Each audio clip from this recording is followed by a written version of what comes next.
নমস্কার। আমার কাকা মারা যাওয়াতে আমাদের অসুখ ছিল, তাই আমরা 2 সপ্তাহ লক্ষ্মীর পুজো করতে পারিনি।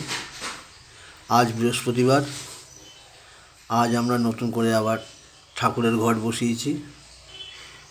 ভোরবেলায় ঠাকুরকে মালা দিয়ে সাজিয়েছি।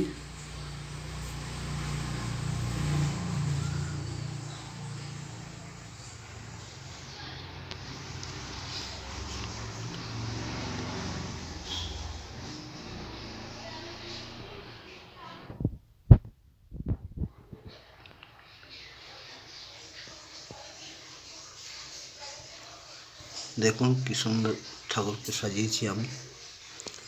এটা আমি প্রতি বৃহস্পতিবারই করে থাকি।